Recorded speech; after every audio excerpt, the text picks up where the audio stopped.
अहंकार, प्रेम सनातन। नमस्कार। अभी जैसा कि चाइना के वायरस का प्रभाव पूरे संसार में दिखाई दे रहा है, यह मनुष्य जनित है। यह प्राकृतिक आपदा नहीं है, यह मनुष्य जनित आपदा है और इसका प्रभाव अभी बढ़ेगा। जो विकासशील देश हैं, भारत उनमें गिना जाता है, लेकिन भारत में रहने वाले लोग ऋषियों की संतान हैं और देवताओं से उन्हें एक विशेष प्रकार का प्रतिरोधक तत्व प्राप्त है।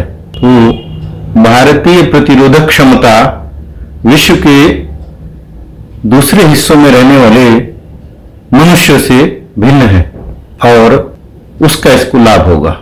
भारत में कोरोना से जैसा कि दुनिया में लोग जा रहे हैं, उसका कम प्रभाव यहां रहेगा, क्योंकि प्लूटो, जिसको संस्कृत साहित्य में यम कहा गया है, शनि जिसे काल कहा गया है, और मंगल जो रक्त और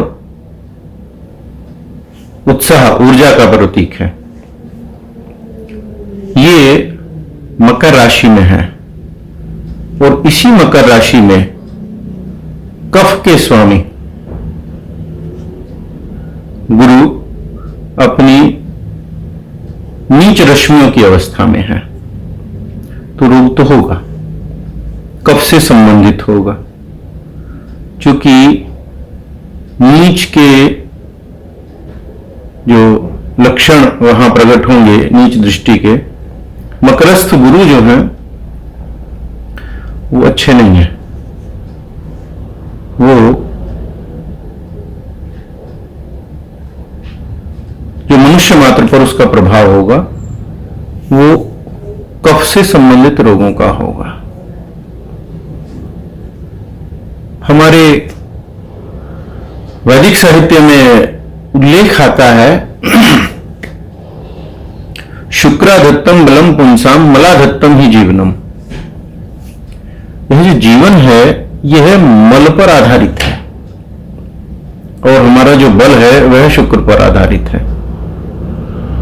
तो शुक्र देव यहां अपनी वृष राशि में है, बहुत अच्छे हैं, तो भारतीयों का बल इससे बने रहेंगे। और मल की विकृति आएगी। मल की विकृति से ही वात, पित्त, कफ आदि के वैषम्य से, विषमता से रोग की उत्पत्ति होगी और वह रोग जो है वो कफ पूर्ण है, मतलब कफ की विकृति है। और इस कफ की विकृति के कारण हम समाज में कोरोना को फैलते हुए देख रहे हैं। तो इसमें डरने वाली बात नहीं है। रोग है, अपना प्रभाव करेगा, गंभीर है, तेजी से फैलता है, छुआछूत का रोग है। और जो वैदिक समय में सनातन के ऋषियों ने अस्पृश्यता के लिए जिन नियमों को लागू किया था, जिन नियमों में बाद में विकृति आ गई, वो नियम बड़े महत्वपूर्ण थे। किसको छूना है, कितना दूर से छूना है, कैसे छूना है, और शुद्धता के जो परिमाण उन्होंने निर्धारित किए थे, उन परिमाणों को बदल दिया गया, उनको तुच्छ मान लिया गया। हमारे यहाँ जनन अशौच और मरण अशौच थे, हमारे यहाँ सूतक थे, स्त्री को मासिक सूतक होता था। ये सब चीजें बहुत सोच समझ के निर्धारित की गई थी। ऋषियों के उसमें अनुभव थे, शोध थे, और प्राकृतिक रूप से वो सब उसको व्यवस्थित करते थे। क्योंकि हमारे ऋषियों ने प्रकृति से प्रेम करके प्रकृति का दोहन नहीं किया, उन्होंने प्रकृति को पूजा है, और प्रकृति पूजन के कारण ही हमारे ऋषि मुनियों ने इस सभ्यता को विकसित किया। विश्व में सबसे बड़ी, सबसे विशाल और सबसे सहज यदि कोई सभ्यता है तो वह सनातन की सभ्यता है।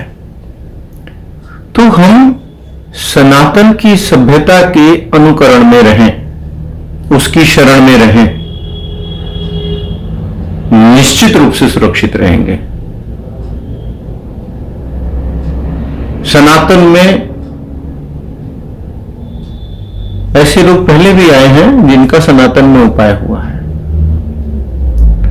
और जनपद उद्ध्वंस जैसे रोग हैं जो पहले राज्य के राज्यों को मिल गए, ऐसे भी लोग आए हैं, पूर्व में आए हैं, लेकिन वे उस समय उनको काबू कर लिया गया, नियंत्रित कर लिया गया, क्योंकि भारत में एक सबसे महत्वपूर्ण चीज ऋषियों ने बताई, एक सबसे महत्वपूर्ण विचार ऋषियों ने दिया, एक सबसे महत्वपूर्ण कर्म ऋषियों ने दिया, जिसे वेदों से अगर देखा जाए तो वह है यज्ञ। यज्ञों वही श्रेष्ठतम कर्म। यज्ञ संसार का श्रेष्ठतम कर्म कहा गया है, और वो इसलिए कहा गया है कि उसके सूक्ष्म परमाणु विखंडित अग्नि के द्वारा होते हैं, जो उसमें सामग्री दी जाती है, और मंत्रपूत सामग्री जब देवताओं को पहुंचती है तो वह अमृत की वर्षा करते हैं। सूर्य की किरणों में जीवन होता है, वर्षा की बूंदों में जीवन होता है, और शीतलहर में जीवन होता है, लेकिन यह किसी को मारक भी होता है। तो जिन लोगों को यह मारक होता है, यदि वे यज्ञ आदि की प्रविधि से रोग नाश में वो लगे तो उनको मारक नहीं रहेगा।